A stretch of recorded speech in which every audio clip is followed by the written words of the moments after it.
Mic check 1 2. We are live, and I am here today with my good friend and fellow musician Dom Beresford. Great to be here, Will. How the hell are you? Very well. Yeah. Just had a lovely weekend in the Lake District. Have you? Whereabouts you been? Well, we've been wandering around the side of Windermere and Ambleside, and it was interesting because I'm looking around and I think I am part of that age group that do things like that now. I don't know what you mean. I think you'll find that I've always loved the lakes. Spent a lot of time up there. It's gorgeous. I love it. Keswick. Yeah. I love it all up there. There's a beautiful shop in Ambleside called Sarah Nelson's, and they do fantastic gingerbread. Gingerbread? Gingerbread, believe it or not. And is it cake form or is it biscuit form? A little bit of both. It's a kind of cake biscuit. But I really recommend it. It's proper. I can't believe I'm talking to you about gingerbread now. But well, I've got I'll kick us off with a. Seeing as we are a lads podcast, I'll kick us off with a bit of a Lake District story. So, years ago, I was working on a building site, and let me just chop this across to me now. 2 secs. And one of the lads got involved in a bit of a scuffle up in the north of England, and he ended up in Haverig prison. Which is the prison where they put people in the lakes when they don't want anyone to visit them. Do you know where it is? It's on the bottom of you've got to go up into the lakes and then come right down onto that bottom coast. Yeah. And we set off in the works van. I reckon I was probably mid-20s, and he was the tiler on site, and he'd ended up in Haverig prison. I don't know what he got, like 6 months or something. He says, "Come on, we'll go see Gav up in the prison." Yeah. 8 hours it took us to get there. And we got there at, I think it was 16:30, so 4:30 for those of you that are not familiar with a 24-hour clock. Yeah. And we got there just as the gates shut. We got to the guard and we said, "We've just driven 8.5 hours to see, I won't say his name." And he's like, "Visiting time's over, lads. I'm sorry. And I don't think Gav's doing so well now, but when he was doing well after he got out, he didn't believe for a second that we'd been. And I swear to God, as I live and breathe, we did an 8-hour trip. Well, it was 16 hours by the time we'd finished to Haverig prison to visit him. You should have taken a selfie outside the prison gate. I'm trying to think whether smartphones were a thing then. Probably not. No. Well, Haverig, that sounds like a prison out of Lord of the Rings or something, doesn't it? Yeah, it does, yeah. Taking the ring to the gates of Haverig. To Haverig. But yeah, Gav, he was a nice lad. Yeah, lost his way a little bit. Yeah, I know plenty of them. I was nearly one of them, believe you me. You were nearly in Haverig prison. Yeah. So yeah, I do like the lakes, mate. It's gorgeous, yeah. Been up there plenty of times. Back on it, and plenty of gigs coming up, and it's nice to have a full diary, especially because I know how difficult it is for a lot of people, especially like musicians. So let's have a little rewind in time to how me and you met. So as far as I'm aware, you might tell me differently. Way back when I first formed, we were called Red Star at the time. You were in SERF. SERF. SERF, not SUF. No. Not SURF, that's the soap powder. What is a SERF? What's the meaning of the word SERF? SERF, I think its origins are Russian, and it was to do with the slavery. Yeah. That name actually came from a lad who I went to Greenock College with, and he were doing history, and he were doing all about serfs. He said, "Right, we're going to," because he was from Oxford, "we're going to call the band SERF." I said, "Right, well, that's good enough for me." It's a cool name, to be fair. Yeah, and it was short and stout because they were. It was sort of mid-90s, so you had a lot of Cast, Oasis, Menswear. They were quite often just one word. I think you nailed it. I think surf's excellent, especially when I feel like I ought to Google the exact meaning of the word surf, but it is kind of, I'm sure it's a derogatory term for something, isn't it? It could be, yeah. I mean, we've been called plenty of other derogatory terms over the years, So my first experience, I know I keep looking at this, but it's just because I'm flicking between the two of us for the Spotify jobby. So my first memory of you was I think, well, you guys had a bit of a head start on the scene to us. Obviously, you were an originals band. Yes. Completely originals. You did a few covers, I remember. Well, we kind of didn't start off like that. We started in '96, so it was right in the middle of Britpop. Oh, well, actually, I suppose Britpop was sort of '94 to '98. So yeah, you could say that we're kind of in the middle of Britpop, and Shed 7 had come out with hit after hit, and Ocean Colour Scene, and so we started, and we just kind of did Rolling Stone covers and like a few Oasis covers, and then Kieran was the main songwriter, and then he started shoehorning a few of his own in. Yeah. Then I left in '99 for a year, and then came back with a band in 2000, and that's when we really sort of started pushing his own material. And so then actually what I've just said, you actually had a hell of a head start on me, because we're a bit older than you, aren't we? Yeah. Well, I was in the forces until '02. Yeah. Then I came out and got the band together. So you were kind of like the local legends on the scene at that time. And I remember my first experience of you, and not necessarily individually you, but your band, was in Marsden. Yeah. And you were in... I'm gonna get this wrong. You might tell me I'm wrong, but I feel like I was playing in the New Inn, and you were in the old New Inn. Is that wrong, or were you in the Shakespeare? Possibly. I've got a feeling we might have been in the Shack in Shakespeare. Is the Shack the one, as you go into Marsden, you do a right down onto the main street and it's immediately there? That's where you were, yeah. That's it, yeah. So you came to see us, didn't you, in between sets? So like we got to the halfway point, like when you used to do 2 40-minute sets in a boozer. We got to the halfway point and we were like, right, come on, they're playing across the road. Let's go and see what it's all about. And I remember walking in and thinking, yeah, fair fucks, actually. These guys are bloody good. They were good times. I mean, I'll have to... I seem to remember we were on fire, particularly around 2002, which was So basically, we'd start with a pretty much a new lineup from the beginning of 2000, because there were a couple of guys that were with us, and then they left and I left, and then Kieran got Army, who was on guitar, and then I got asked to join back again, and then finally, I think February of 2000, we got Aaron into drum, and that was it. And then by 2002, we'd really picked up momentum. We were like a well-oiled machine, really. You know, we could read each other, and I mean, I think I've still got some old VHS footage of us, and you know, I occasionally look back and I think, bloody hell, you know, we were tight. Yeah, you were on fire. You were definitely on fire. I remember walking in and like, because I was quite arrogant back then, thinking, yeah, actually these guys are mint, and then managed to get my hands on one of your albums. I'm going to say Love, Sex and Money. That's it. And I seem to remember the first four or five tracks on there absolutely blowing my mind. Devil Woman Blues I really liked. That's a good one, isn't it? Can you remember the other? What Will She Say? What Will She Say? What will she say? She say. That's it. Yeah. Free, Free, Free.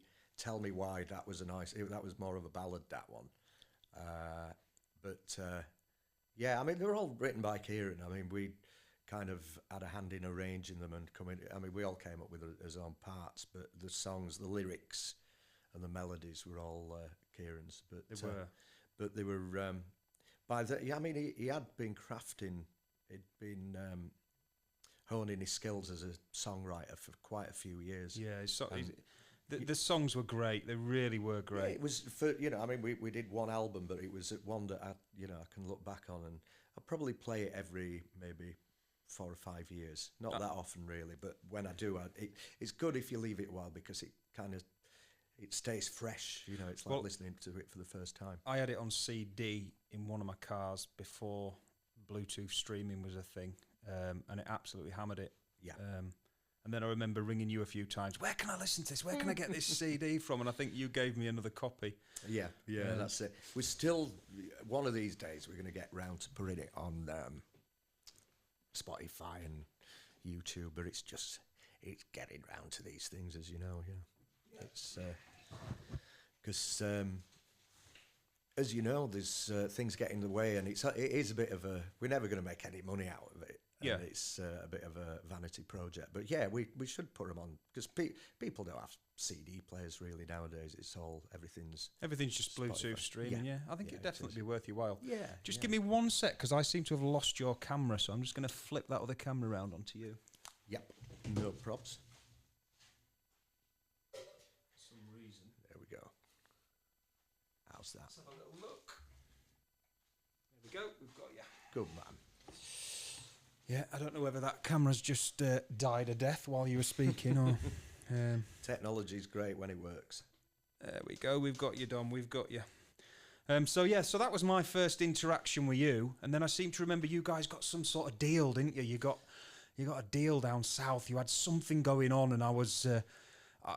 it was kind of one of those things where I knew you deserved it, but there was a little bit of jealousy. I was like, oh, they've done it. Didn't somebody pay you a load of money to record a CD, or didn't you get on a label or something? Can you remember? Yeah. Well, this is how I seem to remember it. There was a guy called Steve Toon, really nice guy from Manchester, and I think he had a hand in Oasis's journey. In the early days. Okay. I seem to remember him certainly name dropping them. And then he got us in touch with a lovely lady called Marie Hodgson, and she lived in Didsbury, and I think she was into property. But she must have seen us and thought we had potential, and just basically paid for us to go in the studio, which was in York. This was Alan Leach, Shed Seven's drummer's studio, and we recorded the first few weeks with a guy.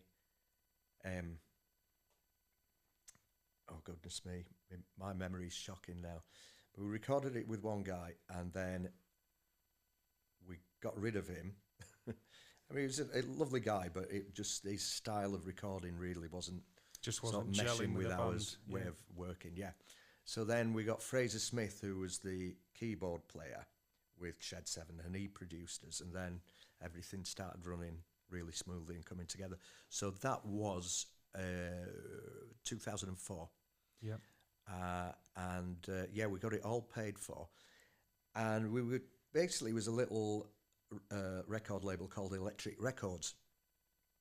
So we were on this label, and we thought, wow, well, this is... I mean, we weren't giving up as day jobs or anything, but it was nice that somebody actually put enough faith into us to sign you up, sign us up. And you've got to think, like, sorry to interrupt, but this is at a point when probably people in the know knew that Britpop was kind of coming to an end. It was tailing off. I mean, that sort of time period, I certainly wouldn't have known, but the people in charge would have known 03, 04 that...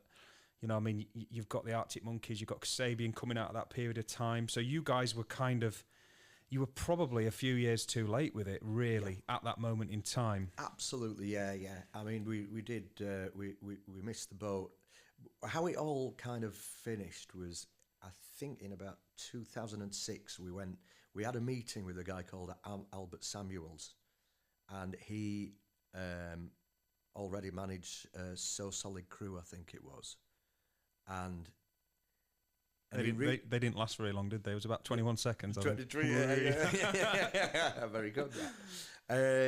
So he tried his best to push our stuff around, but I think his ultimate verdict was, everybody wants you for nothing, and we've got to find somebody that's going to give you a good deal.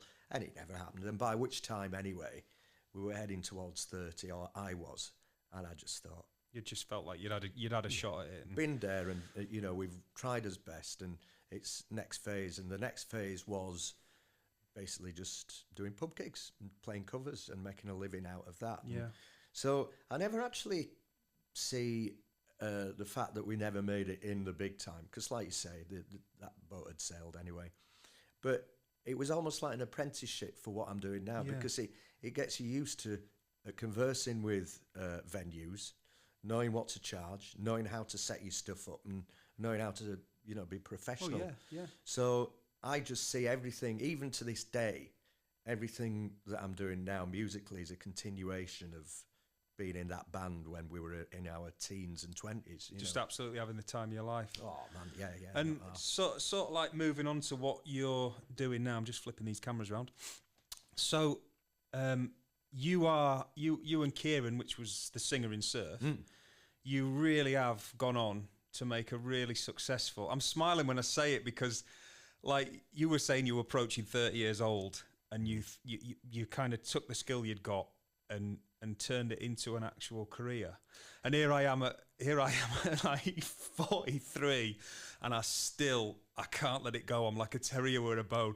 I'm still writing songs week in, week out. It's so weird, but I am actually in awe of you because, I mean, the guys listening won't know, but you've got a really successful business, the pair of you, with what you do. And I sit and watch all your social media, and I'm just like, do you know what? If I'm going to do covers and make people smile, that's what I wish I could. Well, I'm not saying I couldn't, but you know what I'm trying to get at. What a way you've done it, Dom. Well, I mean, just to flip that back for a second, the fact that you're still writing and you still got that passion, I've just total respect for you. Oh, well, thank you, mate. It's brilliant. And I mean, honestly, just any viewers and listeners, I'll always credit Will and his work that he's done in Red Star and Bravado Cartel has been the best thing to come out of Huddersfield for decades.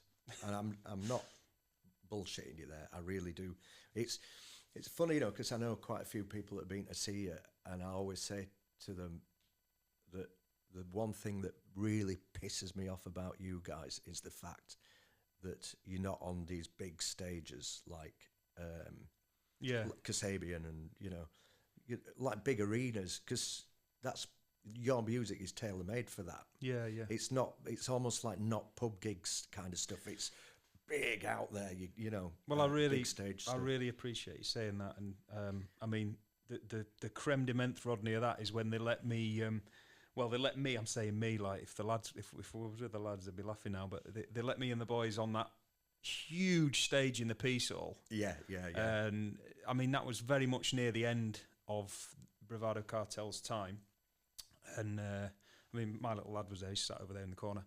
But honestly, I just can't tell you like how much I enjoyed being on that stage in that arena. Good feeling, innit? Yeah, it was really good. And we did a lot of big gigs, and we went to a lot of places, but they were few and far between.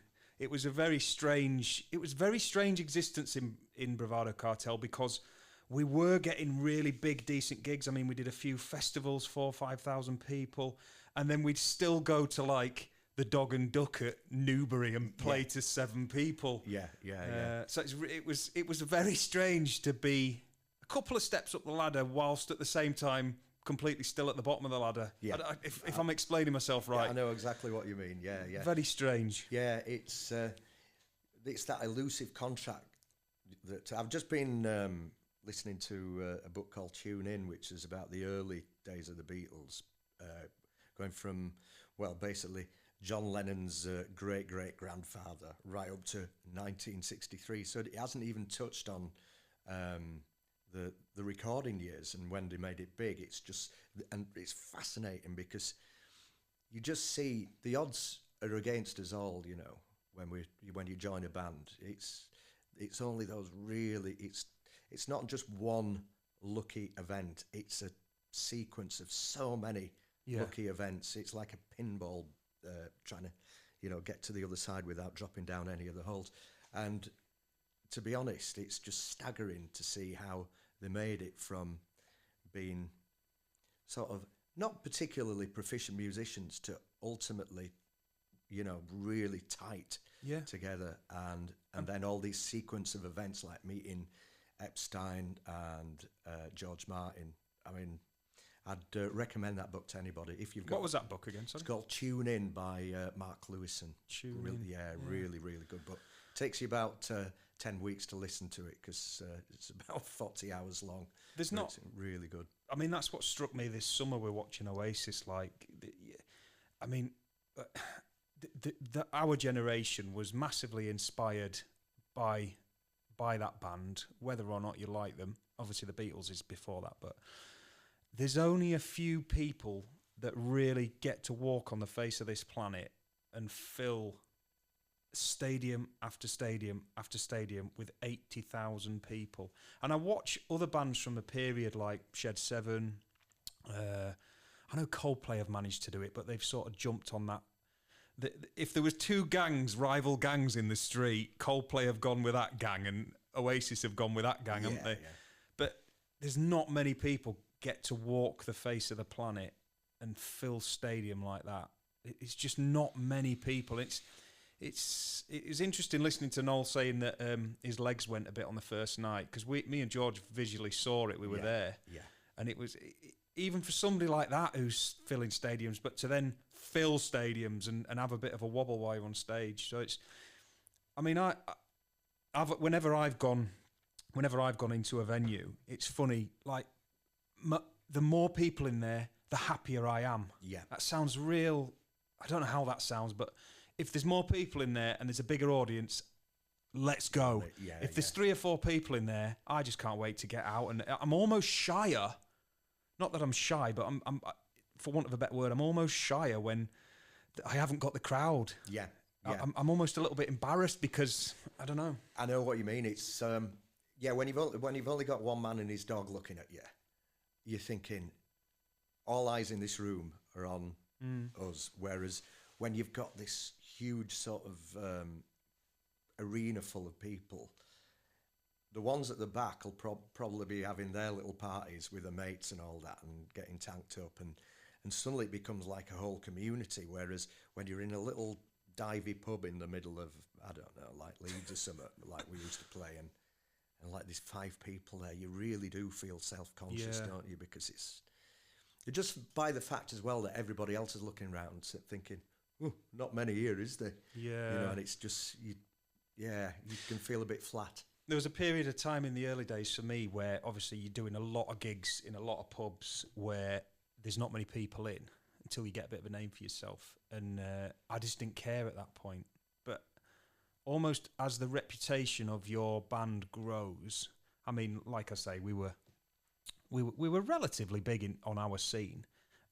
But I used to, because I felt like I had this reputation to keep with BC. Yeah. And because we did fill venues, when it was a quiet gig, I was almost embarrassed. Yeah. Because I was carrying the weight of this name, Red Star and BC, in our local circuit. Sure. You know, I'm not talking about being U2, I'm just talking about on our local level circuit. You know, because we did have a good reputation. But then if it was nobody there, I was like, I'm like embarrassed. Like, I can't describe it to you. Do you know what I mean? Yeah. Like, because when you're writing and playing your own music, which not a lot of people do especially in West Yorkshire, it's not, the people are going to be screaming now hearing me say this, but to go and play pubs, especially in Huddersfield, that are predominantly cover-based and they want covers, they want to go out, people want to go out and listen to something they know, and to go out and play your own music week in, week out like we did, we did quite well to make that stick. But then when there were nobody in there, like, I was embarrassed. I was like, oh. Yeah. It's funny you mention just how hard it is to push your own material, because there's a guy that does a channel on all things Britpop. He's absolutely brilliant. And again, his name eludes me. In fact, I went to watch his band play in Leeds last year. No, it's gone. Anyway, he's got a really good channel. And he had a little campaign to see if, it'd be possible to get an indie band famous in this day and age. And you can't do it. No. It's like there's a glass ceiling. Yeah. You've either got to have people within your circle who have influence in the business, or even going back to when we were, starting out back in the 90s. You remember what do you call them from Leeds? They were called Parva. Ruby. Kaiser Chiefs. That was it. Yeah. And I remember hearing that I think one of the guitarist or something, his dad worked for the BBC or something, and you just sort of think, it's just, these little sort of inroads. I'm not saying they didn't deserve the success that they got, because, they've done really well and they've written some great songs, but you just sort of think, have you always got to have somebody there on the inside that's just to drop a name, you know? Well, definitely, and you only have to look at what Liam's son's doing now. God, what are they called? Villeneuve. Yeah, that's it. Yeah. I really tried my best with it, but struggling with it. And they've got a full UK tour in all the universities, and you know, it is that thing. But it's any industry, that, Dom, isn't it? You know what I mean? If your dad builds PA speakers, you're going to get a job building PA. It's any industry. Rules, of course it does, and it's human behaviour, and it's been from the beginning. But I do think nowadays, though, it is you know, if I mean, how many bands are there in the chart? Well, what are the charts even on Spotify?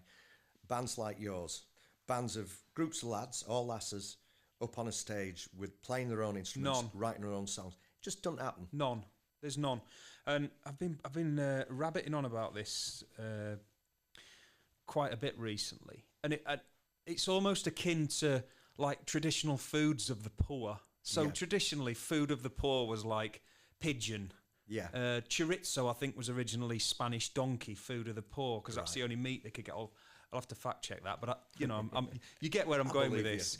And it's a bit the same with bands. Like all the bands I love, I mean, specifically like 70s rock bands are my favourites. Slade, The Who, all that sort of stuff is. I can really get my teeth into it. I love it.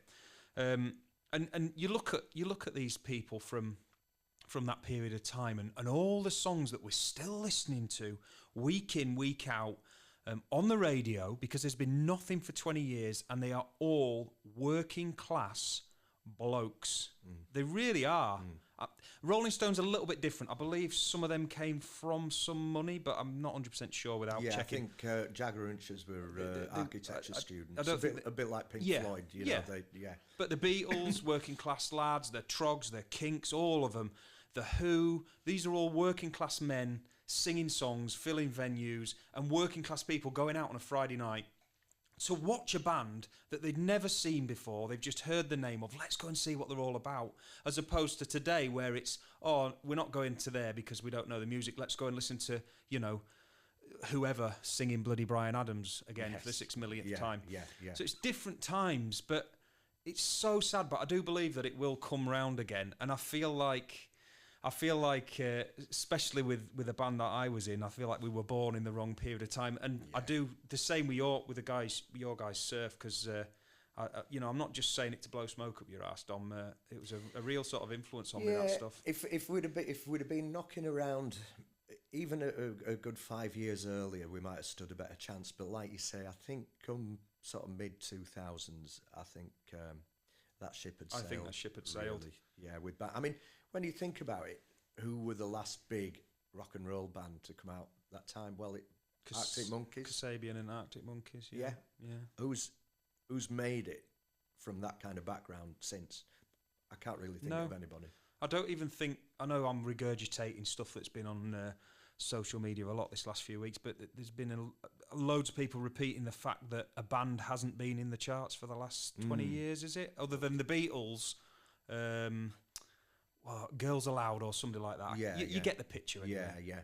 But I think we're at a really weird point in history at the moment where,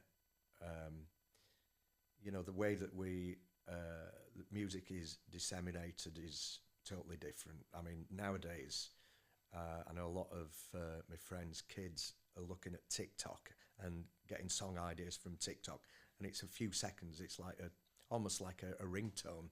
Yeah, sort of 5-10 seconds, and that's how they're listening to songs.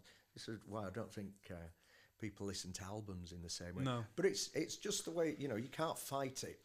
And I think eventually some people are being creative as well. I mean, I see a lot of, like I say, I follow people on TikTok, and there's some interesting stuff. But it's just that whole way of writing stuff, getting your band out there into different venues, honing your material, and then getting to hopefully play at bigger venues. Doesn't really seem to happen that much these days, does it? No, I'll tell you like an interesting phenomena that I've found with stuff like TikTok with regards to regards to like art, I hate that word artists, but artists. You know what I mean? It sounds like posh, doesn't it? Yeah, artists. But people that are writing and creating, it's so strange now, especially with like the TikTok generation, because you can get, I'm not going to say career, but you can make money and possibly a career from being a novelty. And I'll give you a specific example. There's a guy called M.R. I don't know if you've seen him on TikTok, but he's basically a white gentleman from London who's decided that he's going to sing like Shaggy. Right. Or Beanie Man. Do you remember Beanie Man? I do, Zim Zimmer. Got the, So he's singing like that with... I'm trying to be PC when I'm saying this, so do you get what I'm saying? Yeah. But he's singing in a very Jamaican accent, in only a way that a Jamaican person would sing and speak. Yeah. And he speaks like it. And he's a Cockney.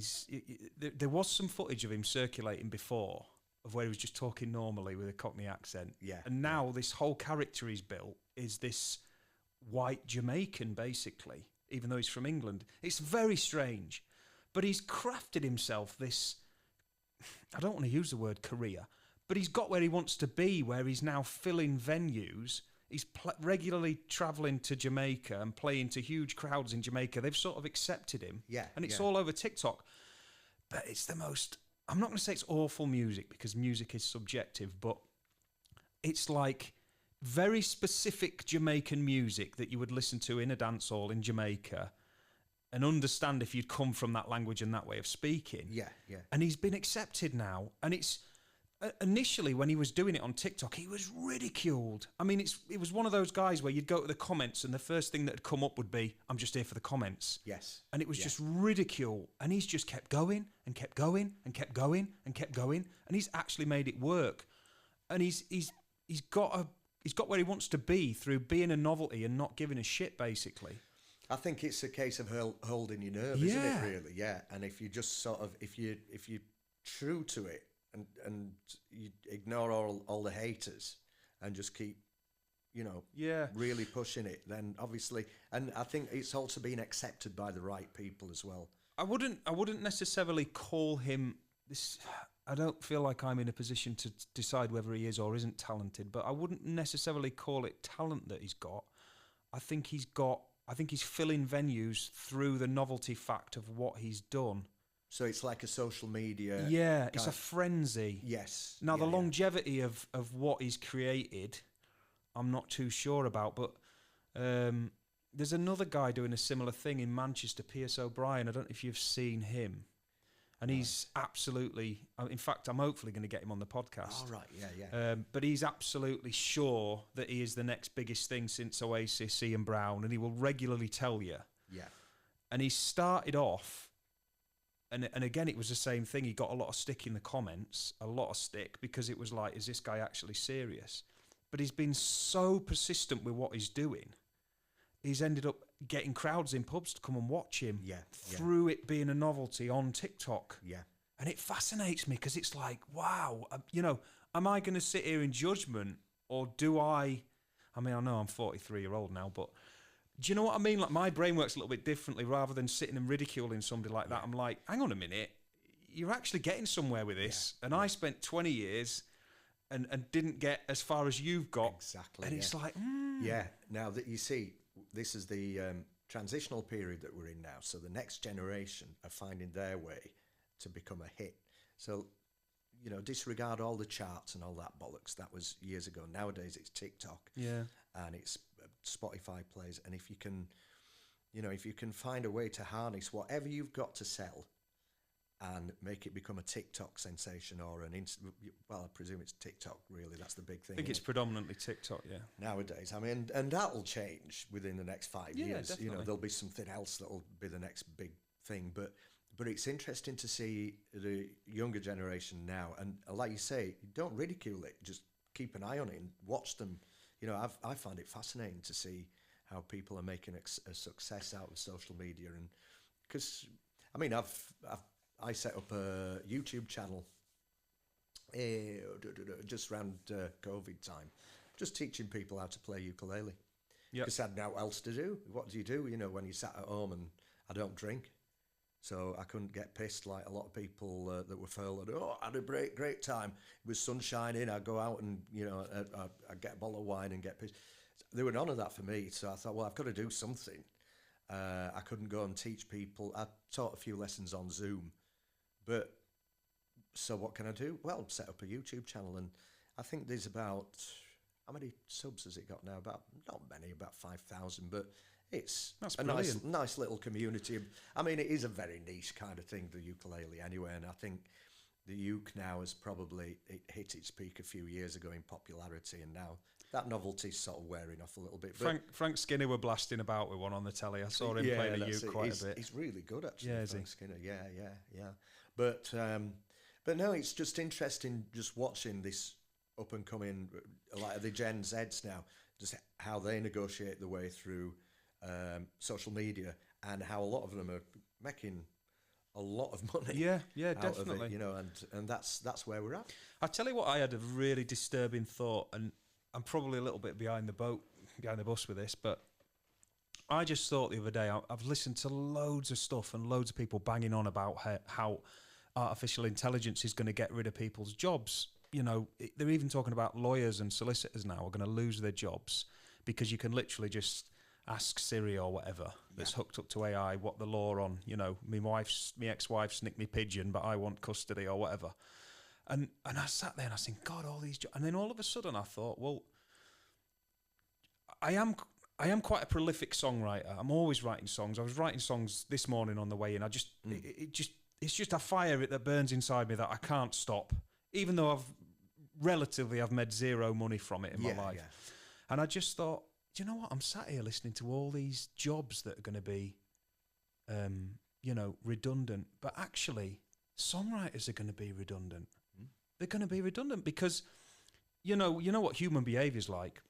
And the guys that own these streaming platforms now, they're going to be going, hang on a minute, why are we paying blooming Cardi B or whatever she's called to write a crap pop song when we just get the computer to do it and we don't have to pay her?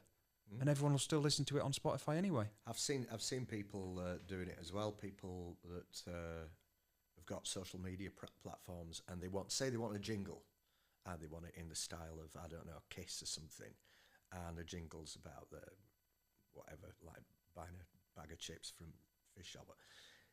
You can put all the lyrics, all the ideas in, and I want it in this kind of theme, and bam, within however long it is, you've got a Kiss sound-alike, seemingly band, which is actually AI, that's created this jingle for you. That would have cost several £100, maybe even £1,000 studio time for it to get a band to do that. Yeah. But there you go. This is one of the things with the AI.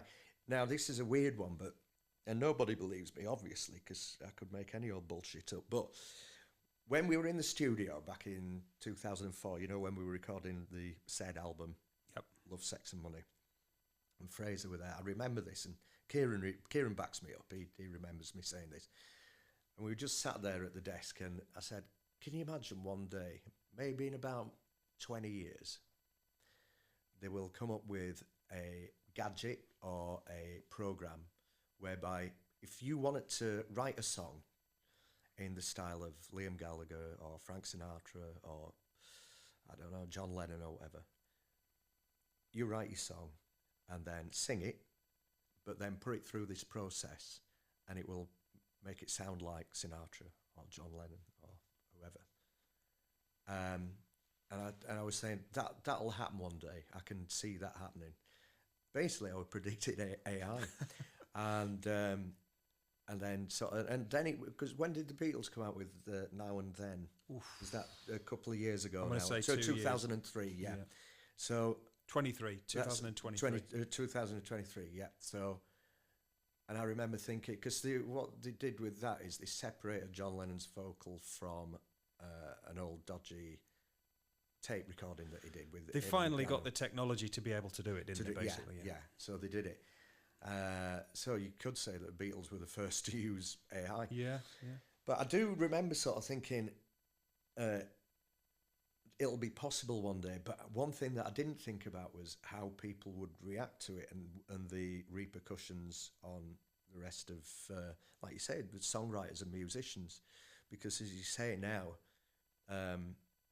you know, you could write. People are writing songs that say in the style of Freddie Mercury, and people are saying, "Is this Freddie Mercury?" And then other people are saying, "No, no, it's AI. It's not him." And it's like, it's going to get to the point soon where we just ain't going to be able to tell shit from shine, and everything will be up for grabs. You know, I mean, if, like you say, if you want a song written about a certain subject or whatever, just get AI to do it. So back to your original point, will songwriters be redundant? Maybe. Definitely. I hate to think so. Well, I think it'll be like anything else, where initially, I mean, it's already on my Facebook feed now. Anyone can be a songwriter. The adverts, so you're paying these subscriptions to get on this AI software and write a song, basically. So it's already there. But I lost my train of thought. So so what it'll do is, it'll do what everything does is, a bit like vinyl records, where it will go out of fashion for people like me and you to sit down with pen and paper, and why do that? And then in about 30 years' time, when I'm really old, it'll come back in where they want songwriters again. Yeah. And I'll go, I've got all these songs from 30 years ago. Yeah. Isn't it funny though with artificial intelligence that, you know, the original premise was for it to do all the jobs that we didn't want to do, which would allow us time to do the things we do want to do, like writing songs, painting pictures. And what's AI doing? It's painting pictures for us and writing songs for us. So we're left with all the really fucking shit jobs, like, you know, sweeping somebody's shite up off the floor. And then all the jobs that we really do for pleasure we're being usurped. Well, what we need is universal basic income, and just let robots and AI do everything, and then and then we'll all be fine. But wasn't it Stephen Hawking that said that artificial intelligence will be the death of humanity? He might have a point. I think he nailed it. Yeah. So what else I wanted to just touch on with you, where we went on a massive tangent then, what it was that you were actually doing now, which let me give a brief description of it, and then you can tell me that I'm completely and utterly wrong. Because I have to sit and watch you in all these far-flung places, surrounded by beautiful women in wedding attire. And pretend that I'm happy for you, Dom, to be quite honest. You're doing. It sounds a bit cheap saying it like this, but you're a wedding band, but you're not a wedding band. You go all over the Mediterranean, as far as I can see, playing at people's weddings and having a bloody good time doing it. Yeah, what was it Rick Mail used to say? We're not just a wedding band. We are a pan-global phenomenon. No, it's been marvellous. So what happened was, going back, when we got to about 30, we gave up the band, and me and Kieran just started going out and doing pubs, and the occasional birthday parties. And then it got to about 2013, and we heard about this company called the Wedding Industry Awards, TWIA. And basically it's for all suppliers, whether it's music, car hire, bridal hire, wedding cakes, you name it. Every different facet of the wedding industry is judged. And the winners get to go down to London and get a nice award. And basically that award is like a kite mark of excellence within that industry. So it's a pretty big deal to win one of these awards. Anyway, we entered it. We got a load of testimonials from bride and grooms who we'd played for that year, and sent all our info off to TWIA. We got invited down to one of their big evenings in, I think it was January 2014. We weren't expecting to win out. We just thought, oh, well, it's a bit of a piss up, because I was knocking it back. Still on the pot then. Still on the pot back then, yeah. And we had it was a brilliant night. So the last award comes up, and it's the best newcomer, because we'd only just set up Rock My Reception, which is our wedding band name. Shout out Rock My Reception if you want a wedding band. rockmyreception.co.uk. And and it was Kieran that came up with the name. He's always been good with little snappy titles, because before that, when we used to do pubs, it was called Dom and Kieran, You Say We Play, because we used to take song requests off the audience and have a bit of banter and all that. And then when it came to doing the weddings, it had to be something, that rolled off the top, or rock my reception. You've got the alliteration there, or is it assonance when it's a consonant? I can't remember. Anyway, so great title. Sent all the stuff off to the Tweer, and we went down for the big night. Last award of the night. The best newcomer is Rock My Reception. Well, we're all over the place. And we got his award, and we spent the rest of the evening just basically mooching around, chatting to all the other suppliers and asking, because some of them had won once or twice before, and we said, what do you do with this? And, we were getting ideas.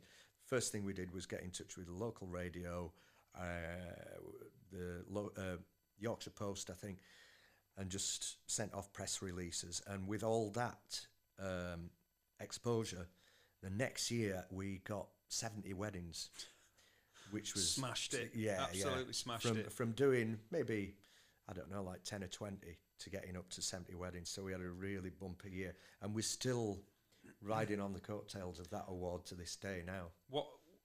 So 70 weddings. Do you know, what year was this?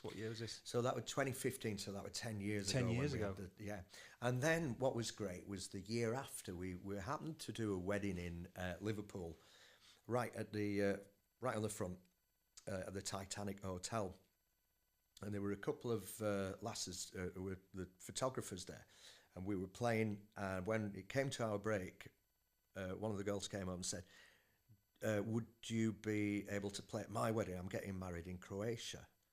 And it's like, yeah, not half. And she said, we'll pay flights and accommodation, all that. But we said, when is it? Because we're already pretty booked up. Anyway, luckily, it was midweek. It was a Wednesday. So there we were. And it was about 6 weeks. It was only 6 weeks ahead. So we got it all booked. And September 2016 was the first time that we played in Dubrovnik, which anybody listening, please go and visit. It's absolutely gorgeous. Croatia as a whole is just stunning place. And they do any fans of Game of Thrones. That's it. Yeah, they film all that there. And I think some of the new Star Wars Revenge. What's it called? The new Star Wars. The new Star Wars. I can't even remember the names. I'm hopeless with names. It's an age thing.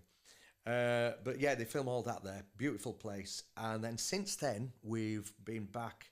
Well, I think this is, apart from COVID, when obviously we weren't allowed to travel, but this year has been the 10th or the 9th year that we've been back, and we always get such a thrill out of it. It's a gorgeous place. There's this place that we stay at, it's this lady called Ivana. She's absolutely, we call her our Croatian mum, because she always says, do you want your clothes ironing? So like, yeah, please, and we always get her a bottle of something at the end of the stay, because she's so just so kind to us. So we played there. We've done Malta as well, Prague, Barcelona. So we've been about a bit. Brilliant. I think it's absolutely amazing what the business that you've sprung out of that apprenticeship, as you call it. Yeah, and it was, and it being in SERF, anybody that's in a band and you don't make it, just think, hang on a minute, what can I take away from this? Because I think all bands, you'll know this, how it improves your communication skills with people and bargaining skills as well. Well, you said 160. Well, it's 200 now. And you get a bit of wool on your back, and you can haggle a little bit. So your first year was 2016. So the question on my lips, which is how my brain works, is I wonder how many of those people that you married in that year are still together.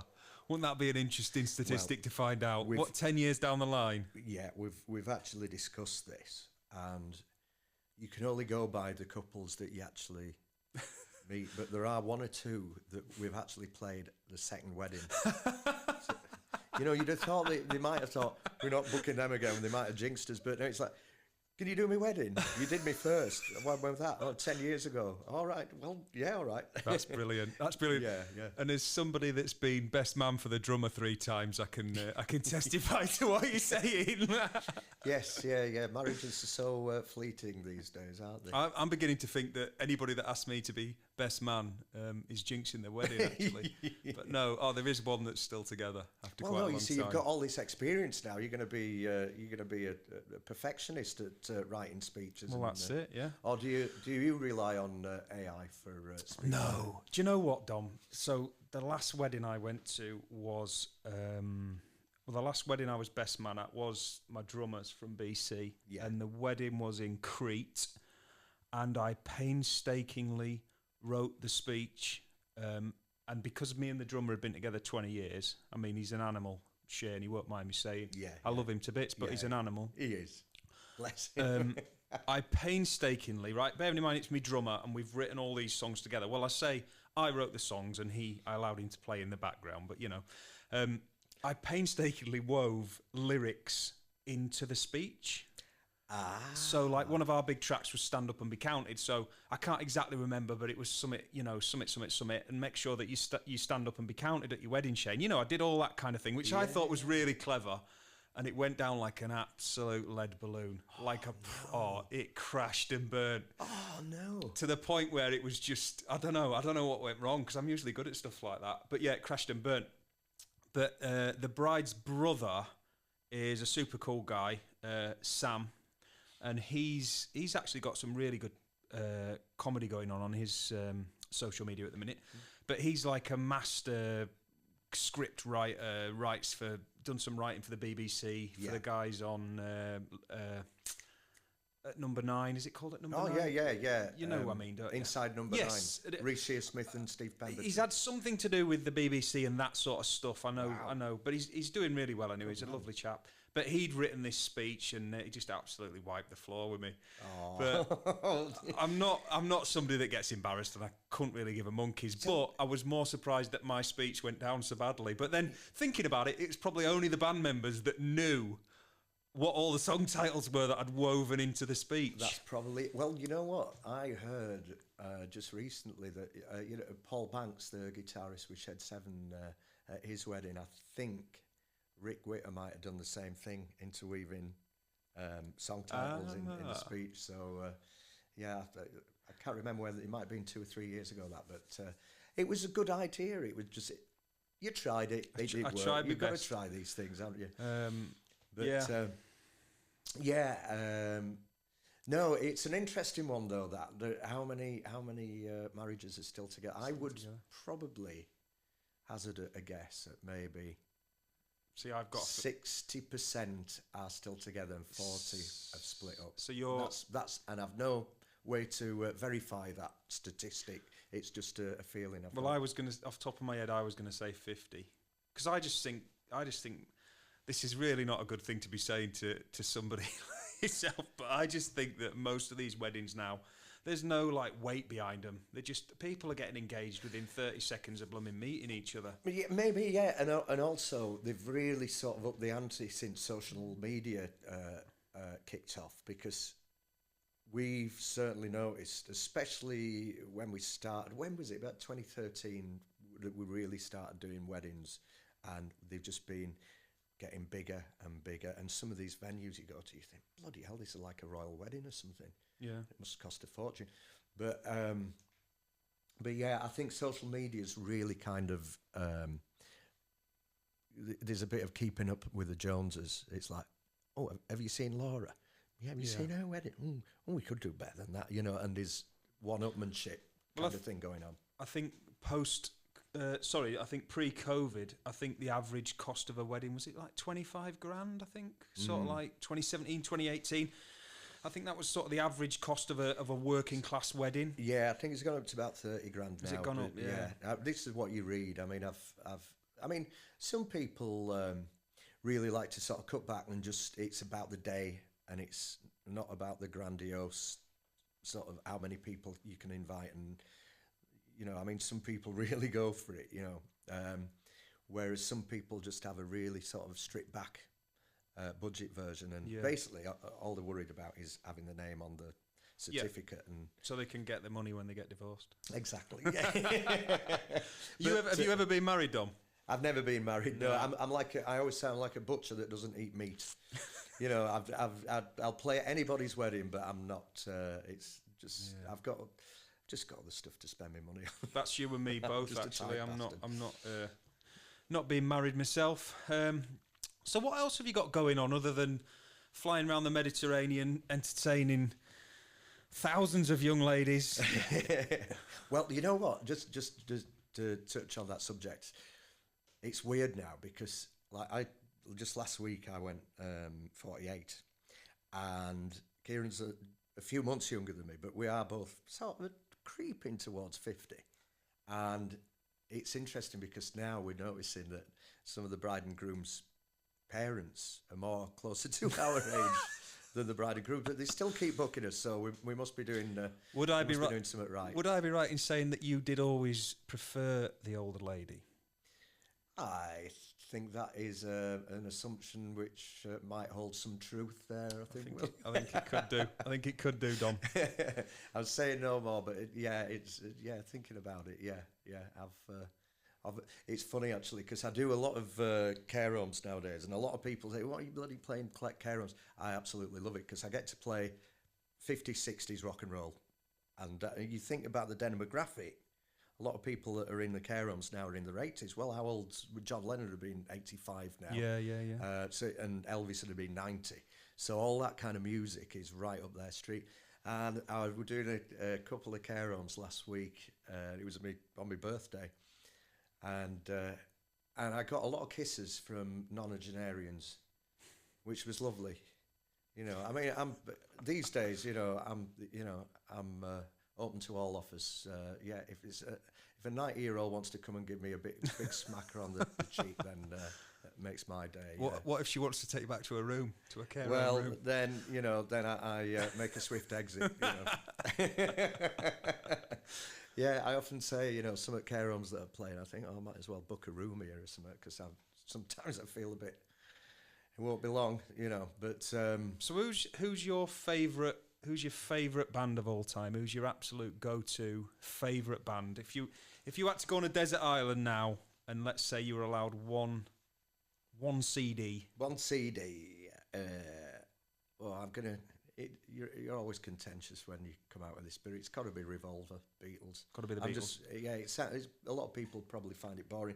Some people say, "What about Sgt. Pepper?" And I think, yeah. But for me, just personally, I just love Revolver. Remind me what's on Revolver. So you got starting off one of George Harrison's masterpieces with an absolute belter of a guitar solo from Paul McCartney, and that's Taxman. Taxman, brilliant. And McCartney on ripped off in the 80s by Weller. The Jam, yeah, that's the it. Jam. Start, yeah, and then you go straight into Eleanor Rigby. I'm Only Sleeping. Then you've got Love You Too, which is George Harrison getting into his Indian stuff. Here, There and Everywhere. McCartney at his zenith when it came to songwriting ballads. And then to finish the album off, you've got Tomorrow Never Knows, which is like light years ahead of anything that were coming out at that time. So, that's the album for me. What else am I doing at the moment? So, obviously, I've got my YouTube channel that I've let it slip a little bit recently. Sorry to interrupt. You were doing a load of. I watched one where you were doing the walk from Noel's house to Liam's house in London. What was that all about? That was great. So we were just down in London, me and Kieran. I forget what we were down for, but we said, why don't we do a video for YouTube for the Get Strumming channel? So. Is that the name of the channel? Get Strumming. Get Strumming, yeah. There's a little cartoon with me wearing a straw hat. Anyway, we said, why don't we do Liam's house to Noel's, or where Liam used to live? You remember when Noel lived at Supernova Heights? Yep. So we knew where that was, and Kieran said, this is where Liam lived. Well, it turns out it wasn't where Liam lived. But it was great because we basically sort of Googling all this stuff, and we thought, well, we'll see what it does. And I think it's had the most views on the channel. And most of the comments are people saying, "You fucking knobheads, that wasn't Liam's house, innit?" But it's great because it just, instead of people just sort of going, "Oh yeah, that were good," there's people arguing on there, and you've just got well, it creates traffic, yeah, exactly, and more traffic. So how did you mess up with Liam's house? Did you just decide that was his house, but it wasn't actually his house? Yeah. You did this whole serious video about it. I know, yeah. I said, I'm trusting you, Kieran, that you've got your facts right here, because it was me that were doing the fucking thing, speaking on camera. So it's me that looks like a knobhead. But anyway, so we've done one or two like that. There's another one that I did on the journey from Paul McCartney's house, where he still lives to this day, at St John's Wood. And then... How close can you get to his house? Right outside. Is the door is the door on the actual pavement, or is there a fence? It's like a gate. It's like a really big sort of Georgian house in St John's Wood. He bought it in '65, I think it was, off a doctor for a pittance. Well, by today's stage, it's probably like, I don't know, £10,000 or something. And he's still got it to this day. And sometimes, if you're lucky, if you're outside, sometimes his car comes out and drives off. And in the back of his garden, he's got this weird sort of pod where you can sit, and it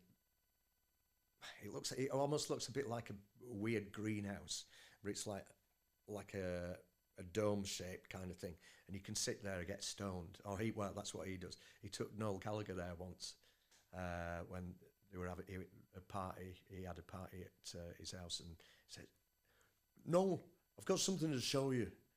And anyway, they're in this pod, sat there looking at the stars, and they're there with a couple of bifters on the go. Does he actually smoke then, McCartney? Does he actually physically smoke? Oh yeah. He doesn't smoke cigs. He gave up the cigs, but he still smokes. Still has a little spliff now and again. Yeah. And apparently Noel, this was in the 90s apparently, and Noel's sort of lying there looking at the stars with him, and he's thinking, "I hope he don't try getting off with me." Lying back there with one of your heroes smoking a joint in this weird sort of dome in the back of his garden. But so I did a little video on how long it takes to get from Macca's house to Abbey Road Studios. Yep. You can do it on foot, it takes about 7 minutes or something like that, yeah. But, so that's a little video that I did. What's the other thing I've seen you doing? The impressions of, I'm not going to get his name right, but he's a Yorkshire character. Yeah, right. he's a cult character from Yorkshire's history. Now this is bizarre. So there's a guy who used to be a boxer from Wakefield. So he's neck from of the woods, right. So he's from around here. Called Paul Sykes, right? And he was basically he was a bit of a wrong 'un, to put it bluntly. And what happened was a couple of years ago, Kieran said, "Here, Dom, you've got to watch this documentary on YouTube about Britain's hardest criminal."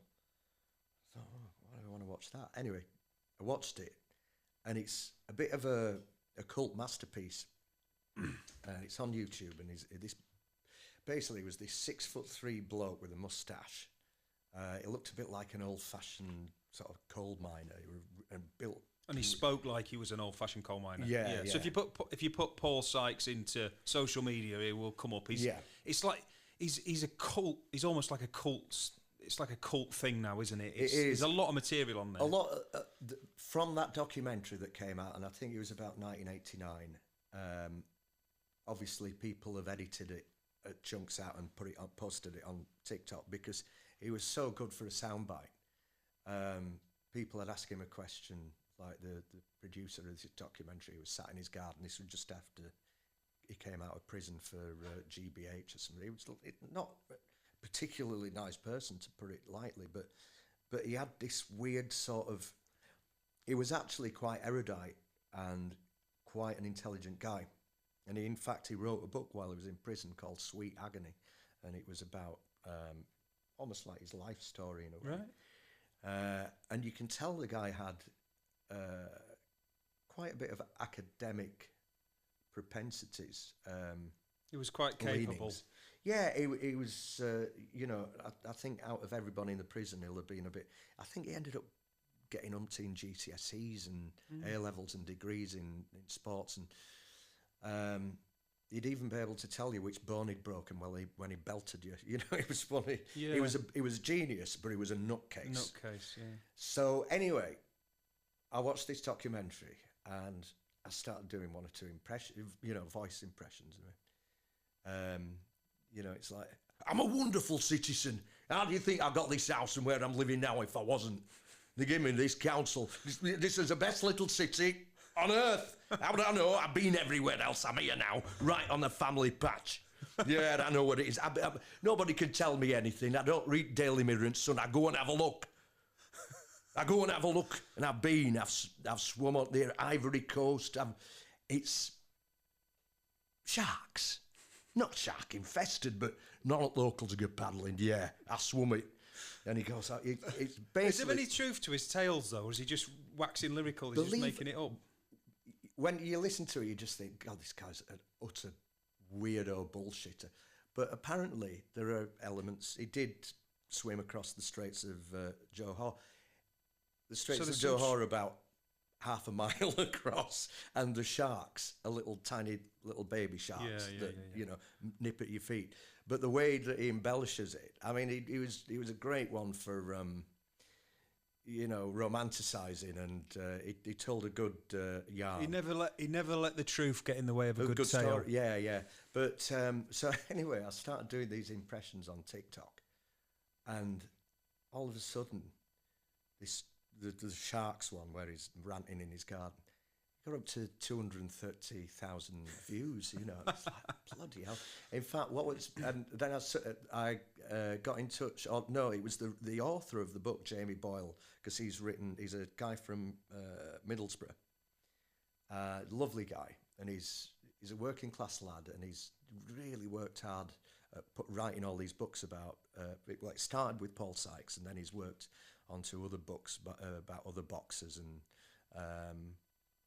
other heart cases, basically. You know, he's done a lot of research, and he got in touch with me, and just to meet up, and it's fascinating that this guy has actually written about a guy that died, because I think it was 2007.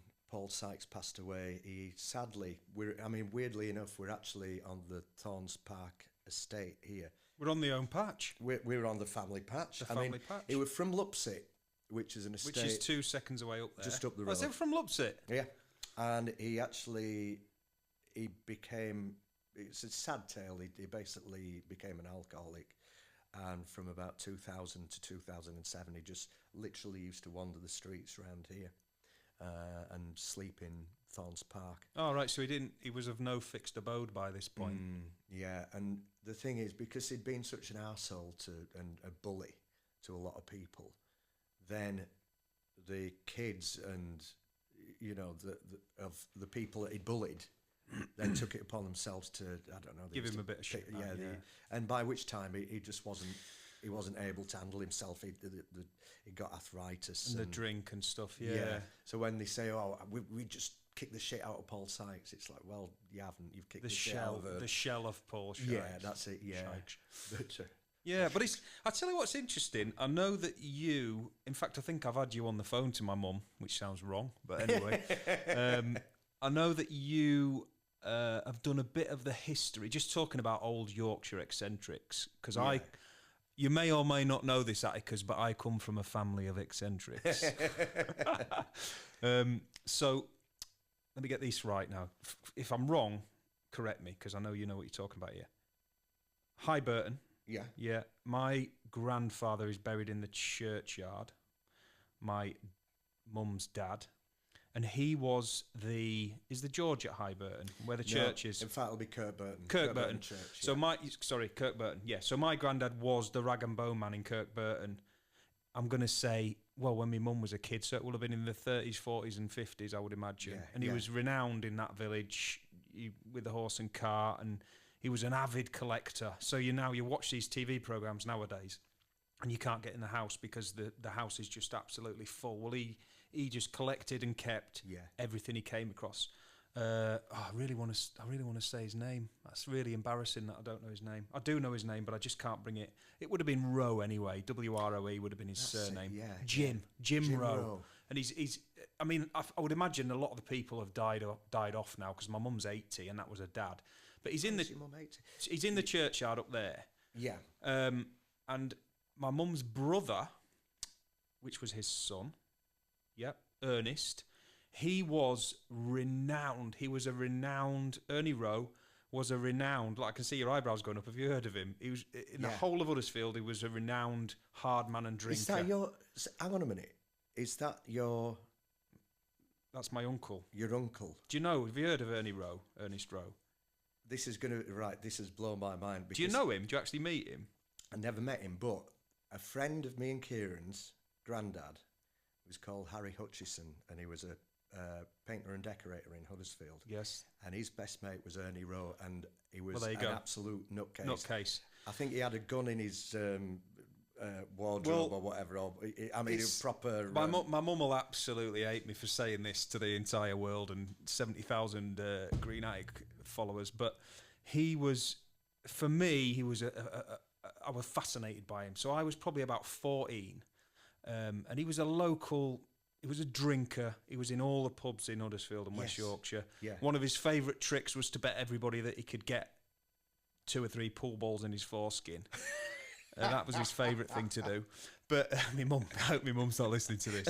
So he was. Sorry. You're dropping your headphones. Drop my cans. Sorry. So he was a renowned. He was. I wouldn't say he was Paul Sykes because he was a mechanic. He was. They're a bit fiddly. Then you have to flip it. Sorry. Yeah. Sorry, viewers. I've balled the job up. Merci beaucoup. That's brilliant. Yeah. So he was a bit of a he wasn't nuts like Paul Sykes, but he was a hard character and a drinking man and a fighter. That's right. And he was renowned all over. In fact, the Minstrel, it used to be called the Minstrel on Cross Church Street in Huddersfield. The landlord once kicked him out and said, "You can't bring your dog in here." So he went down the park and got a duck, put the duck on the lead and went back in. You can't kick me out now. That's so bizarre though, because when me and Kieran are sort of waxing lyrical and they were me and bloody Ernie Rowe, and it's just a name that's because it's a name that our friend often speaks in hushed tones about, and that's your uncle. Well, that's my uncle. That's my mum's brother. So what I will say is that one of the craziest things he ever did. He was in the Merchant Navy. Yeah. And he was removed, and I want to find the article. In fact, you're a good man to help me with this. My dad's a good person to help me with this, but you're probably as good. He was removed by the Australian police from Sydney Harbour Bridge in a pair of Wellingtons. Right.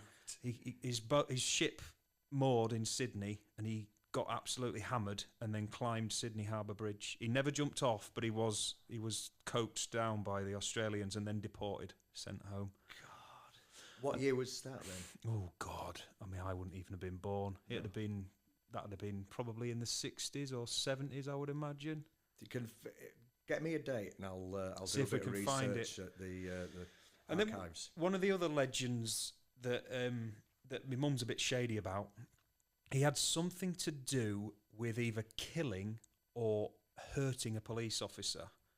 You know where Sainsbury's is at bottom of Shore Head, on the bottom of the roundabout? Well, that's where my mum, Ernie, and her mum lived in the, I want to say arms houses, but I don't know if they were arms houses, but they were where that supermarket is was rows and rows of old Yorkshire terraced properties. And that's where they lived. And a policeman was seriously injured or killed. And apparently, I don't know how true this is, he caught me uncle having a piss behind a lamppost, and Ernie just kicked crap out of him. So, and so that was that'll have been in the 50s or 60s. Yeah, that was Upper Head Row, wasn't it? By where the bus station is. No, that's not that one. Sorry, was it the one down at the bottom one. Sorry, next to the canal. Yeah. We're down there, right? I was going to say my dad used to live up at that one. So yeah, he's God, right. I'll do a little bit of digging for you there but I am very familiar with the name Ernie Rowe. Yeah, I didn't realise that was your. That's uncle. my uncle. Yeah, and that will be his dad, Jim, that's in the churchyard at Kirkburton. Right. So That's fascinating. I'll do a bit of research on them both, actually, yeah. we'll be bloody related before end of this podcast, Yeah, Dom. not half, yeah. Well, we've managed to crack out an hour and 15, and Good Lord. I don't want to empty your brain too much because I'd like to have you back at some point. Bless you. You know what, that's Thanks for been... joining me. Yeah, it's been good to have a natter, yeah, because it's just... That is bizarre. That has actually blown my mind. Ernie Rowe was your uncle. Yeah. Well, I mean, I've never really been a fighting man, but I'm certainly probably what you would call on the edges of eccentricity with certain behaviours and certain things I do. One of the reasons that we're good mates, because I love me eccentrics. Cheers, I mean, you mentioned Kirkburton. I mean, there was we had a great eccentric that lived in Kirkburton, and that was the late great Will Flunn. Will Flunn. And do you know something? Sorry to cut in. Go on, yeah. I actually did a bit of plumbing at his house, probably not very long before he died. Yeah, I used to do his garden. Yeah, his house was fascinating. There's stuff in there. And the stories that he'd tell you, you know, when he was... Because basically Will Flunn got the gig through James Mason, the actor, who he was friends with, and James Mason lived in Marsh on, was it Croft House? I forget where it is, but in the middle of Marsh. And I think Will Flunn lived across the road. Was it Blue Peter Will Flunn was on, or did he have his own show? No, it was called Vision On, and it was a show for kids, but specifically for deaf children in the 70s. Because I seem to remember him in the 90s being on like Blue Peter or something. He was definitely... I've seen him on telly, definitely. Yeah, there was another one that he was on. He was on something with Jonathan Ross. He's showing that might have been where I saw him. Yeah, he was showing his inventions off, and he nearly set fire to Sam Fox's hair because she was a guest. Yeah. But... might have been late 80s, early 90s. Yeah, that's it. And then he moved to Kirkburton in the late 80s, and me and my mate got a bollocking off him because we chucked a big log into his pond, and it made a big splash, and he said, if you don't fish that out, I'll chuck you buggers in with it, and we ran off. But then years later, I got to have several chats with him, and he was fascinating. Yeah, he's a fascinating guy. Yeah, his house was fascinating. And Full of little knickknacks. It was, yeah, that's it. And that house that he lives in, you know, the cafe upstairs, just recently, they got visited by Bruce Springsteen and the actor Stephen Graham, no less. What's it called? Norman's, which are just upstairs from where Will Flunn used to live. What's happened to his flat then? Has it been emptied or has it been immortalised as a museum?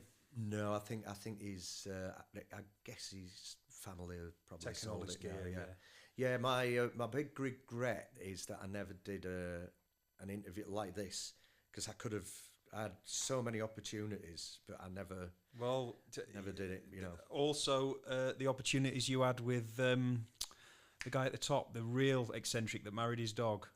Oh, Jake Mangleworth. Jake Mangleworth. Yeah. Because if you've not heard of Jake Mangleworth, there's actually a documentary. I have watched it, but he was another fascinating Yorkshire character. Yeah. Michelle Highway. She did a documentary about 10 years ago with him. Which he was rather upset with in the end, wasn't he? But I did manage to get my hands on. Oh man! Well, I mean, if you think the film itself was eccentric, you should have seen the actual presentation at the Lawrence Batley, because we all watched it and thought it was great, and then Michelle's doing this question and answer thing, and then Jake comes on stage with his carrier bag and his dog, and then things kind of went downhill from there. And did he kick off? He kicked off, and I think some of his language he was using might have been a bit tasty, and a few people said, "Do you mind these women in this audience?" Which I think is a bit sexist anyway. He's going, "You can fuck yourselves," and people just start walking out. But I just sat there sort of taking it all in. I thought, wow, this is actually proper theatre. Trust you to be at that event. I know, yeah. Well, for those of you listening, he used to rock around Huddersfield in a like baby blue. I want to say it was a Dacia, but it was before Dacia made a comeback. But it's something like that. And there was a toilet strapped to the roof rack and flowers and teddy bears and all. He was a proper old school eccentric. Yeah. And in the 70s, he married his dog. I think it was in defiance of something the council had done or something. He was always having some kind of gripe with the council. His dog were called Man Oil. and and he got married to his dog. Then there was another time when he got married to a female mud wrestler back in the 90s. It's on YouTube if you go and watch it. I mean, the guy was, again, you know, he was an eccentric, and people would sometimes make a bit of a wide berth because he was a bit sort of edgy. But he was very, very well read. Very, guy. yeah, and very personable. You could go up and have a right good chat. Man, with him. yeah. We were often to be found in the reference library, the Huddersfield Library, researching, and he'd never make a racket. He was always very respectful, and you know. But yeah, I mean, I know Huddersfield's got quite a rap, but or it gets quite a rap, but we've produced some interesting eccentrics. One thing. We can do this for another chat if you like, but what I would like to know is why have there never been any bands from Huddersfield to actually get signed? Because they are from Sheffield, there has been from York, from Birmingham, from Manchester, from you name it. But Huddersfield, and I'm not, what you call them, Embrace, they're from Hippo Home. Halifax. Halifax. The only one I can think of was Billy Curry, who was the keyboard player from Ultravox. Yeah. And he went to college with my mum and a mate. But I can't think of any other band that have ever been signed and actually made it big. No. Were from Huddersfield. And I'd love to know why. Because we've had plenty of actors. You got people like Roy Castle, Gordon Kay, Jodie Whittaker, Lena Headey. Yep. What's her name? Mavis from Coronation Street, Thelma Barlow. You know, we've had plenty of actors and theatrical people. You got the Huddersfield Choral Society. Why has there never been a band? Yeah, because there've been plenty of really good bands. Maybe it's the curse of Huddersfield, is the Yorkshire town where nobody ever gets a musical career from. Exactly. Maybe I fell victim to that. And yourself, Dom. I think so. I think we are. Yeah. I think it's. I think when people, because I mean, when you think about it, you know, it is pretty easy to get to. Yeah. You know, it's easy to get to from London, from Leeds, from Manchester or whatever, but people must have just bypassed it.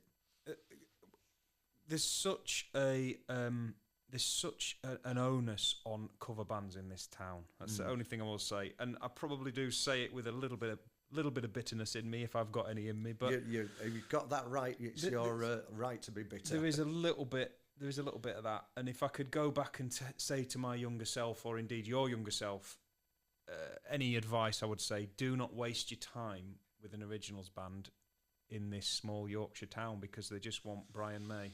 Yeah, I mean, I think you've probably hit the nail on the head. Spend your energy building a following in Leeds or Manchester, but not Huddersfield. As much as I love Huddersfield, you know, my grandparents are from here. Town. Yeah.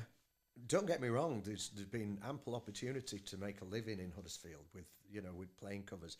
But yeah, like you say, if you want to get noticed, I mean, we were always we toyed with the idea of moving down to London because that was where it's at. But then we've known other bands that moved down to London and they've just ended up getting the same shitty jobs that they would up here and still not getting signed, and it costing a hell of a lot more. There was a great band from Halifax called Bloke. I don't know if you ever came across them. It was BLAC, BLOC. Amazing. I used to absolutely love watching them guys, and they were a similar age to us. I think they moved to Bristol. I don't know why they chose Bristol, but they decided that that's where the scene was. But I do believe they're all, well, it's a long time ago that anyway, but I do believe they're all back up in Halifax now. But well, listen, brother, we have been an hour and 23 minutes. Holy moly. So I'm going to love you and leave you, because I know you've got something on this evening, and I don't want to exhaust all your information because I want you to come back. So yeah, I've got my Sing for Toffee choir. This is a choir that gets together every Monday at Stocksmoor Village Hall, Stocksmoor in Huddersfield. And it's just for people that love to sing but think they can't sing, and it's just basically looking at a load of lyrics on a wall, projector, backing tracks, and I go around with a guitar and we all have a good sing-song. Right, good sing-song. That's every Monday. YouTube channel, every Monday from 7. YouTube channel, Get Strumming. Get Strumming. rockmyreception.co.uk if you want to get married. Yeah, and believe you me, if you are getting married, give Dom and Kieran a shout because, like I say, they go all over Europe. I have We'll to sit and travel. watch them on social media. Yep. If you ever need anybody to carry your bags, my son is available. But yeah, so I think we've covered everything there, Dom. Bless you, mate. Thank Mate, you. You're It's an been absolute legend. pleasure. And I Thank do you. appreciate your time. And if you are going to get Dom and Kieran to come and play your wedding, do not tell the missus. Absolutely.